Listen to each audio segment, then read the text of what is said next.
everybody, and welcome to the Bonnie Forward Show. I am your host, Bonnie Forward. I couldn't let today go by without doing a show because it is the 100th would have been birthday of Judy Garland. Many of you who know me know this story. Many of you who've known me a long time definitely know this story. And some of you who are viewers or new to the show and don't know much about me, you're in for a treat. I grew up in the Brentwood neighborhood of Los Angeles.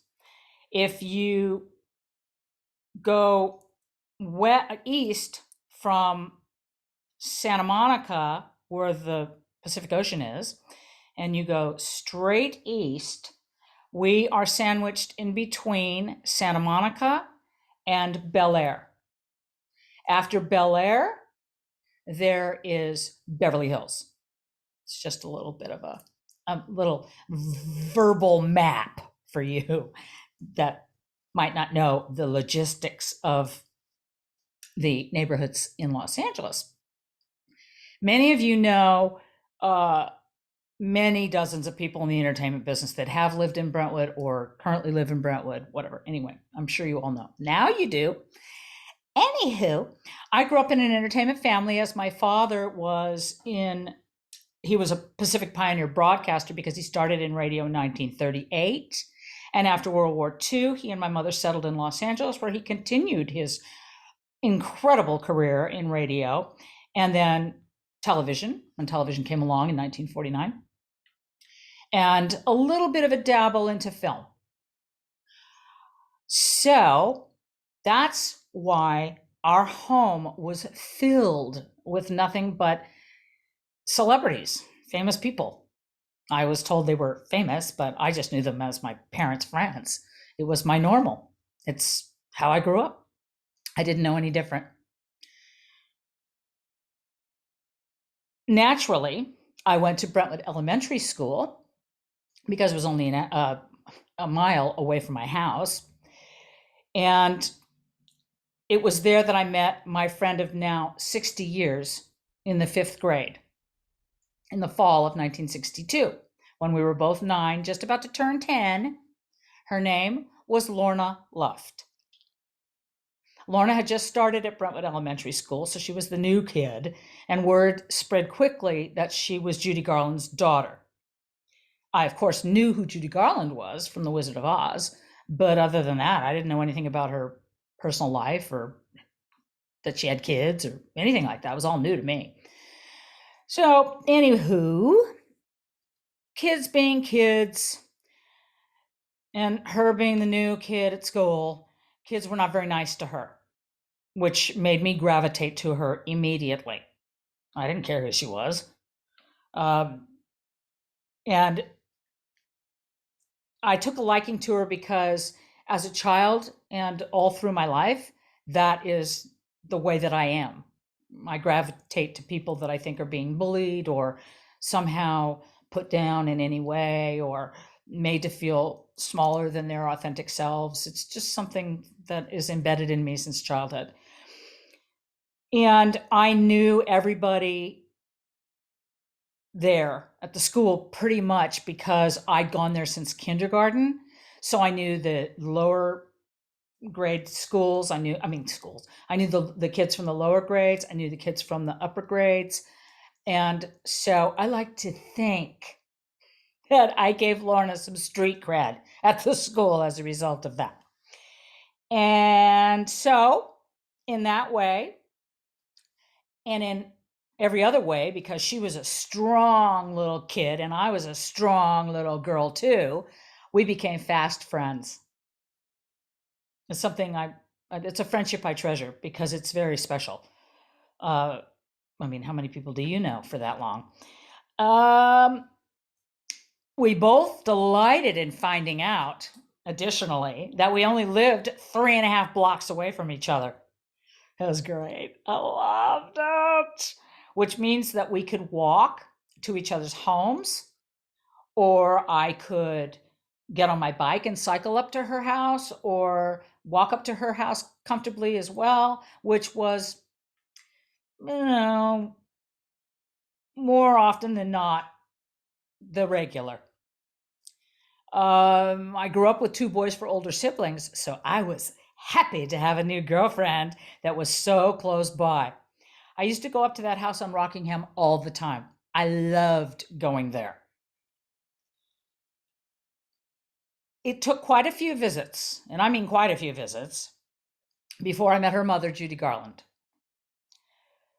And I kept asking her, Lorna, I want to meet your mom. Lorna, I want to meet your mom. Lorna, I want to meet your mom. I'm such a pest. Anywho, but when I did, wowza. That's all I have to say. It was magic. I remember saying to her, I don't know what to call you. Because I'd always been raised that you addressed adults as Mr. or Mrs. And she wasn't Mrs. anybody. And she was a female that didn't change her last name ever.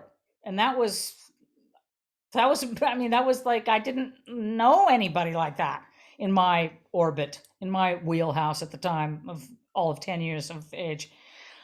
But I'll never forget it because she looked at me. She was very affectionate. That's something I will always remember. She put her arm around me and she looked me straight in the face and she said, well, Bonnie, why don't you just call me the same thing my kids call me? Mama. And I was enchanted. She instantly made me feel at home. And the fact that she wanted me to feel as comfortable around her as if she was another mother to me was the best feeling ever. Very different from my own mother, who was much more reserved. I loved her. She was my newfound mama. She was always so funny and smart as a whip. I remember that vividly also. Mama had not yet made her CBS television city show called The Judy Garland Show when I initially met her. That gave her a little bit more time to be with us. Joey, being younger, was at home all the time, of course. And she was in the kitchen cooking, which was wonderful. Her food was fabulous. Loved it. And of course, singing in the living room of the house, which I remember had beautiful plush white carpets, and it was sunken. I remember every inch of that house as well as that pool house too. I mean, it's just embedded, ingrained and embedded in my consciousness and my memory. One night that is in my memory forever is a night when I stayed for dinner. And Mama asked me and Lorna to join her in the living room on the top of the steps. There was a gentleman there that accompanied her on piano on occasion. I remember he was sort of in and out of the place. And she put an arm around Lorna and she put an arm around me. And she said, I've got a great idea. Why don't we sing Over the Rainbow? And you know that song, don't you, Bonnie? And I said, well, yes, of course I do. Well, I was mortified because I didn't know the lyrics. Can you imagine that? I didn't know the lyrics to Over the Rainbow. Oh, well, forgive me. Anyway, and I was very forthcoming. I did not hesitate to let her know that I did not know the lyrics. I mean, I knew some of them, but I didn't know all of them. And she, in her loving, kind, and marvelous way that she had with little me, she said, don't worry, Bonnie. Lorna and I will fill in for you. Just sing along as best you can.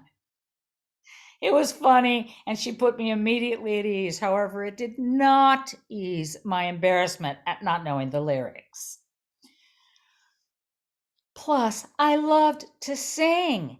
And the fact that I didn't know the lyrics to her signature song. So I belted it out as best I could, if belted it out is the right phrase. When we were finished, she turned to me and she said, "You have got a great voice. Keep singing." Greatest compliment I have ever received about my singing, bar none. Can you imagine being told you're a great singer? Yeah, from Judy Garland. It was fabulous. Well, there you go. Yes, everyone. One of the biggest and greatest highlights of my entire life is that I sang Over the Rainbow with Judy Garland, just 3.5 blocks from my very own doorstep. So, Mama, I know you're loving every minute of being on the other side of that rainbow. Happy 100th birthday. And I thank you for all of the memories, the encouragement, and the sheer unconditional love that you gave me in my tender young years. I have carried it all in my heart and mind, and I will continue to carry it with me forever. Love, Bonnie. Whew, that was a hard one to get through. Anyway, thank you all for watching the show. And as always, love and light, stay in your power, and peace out.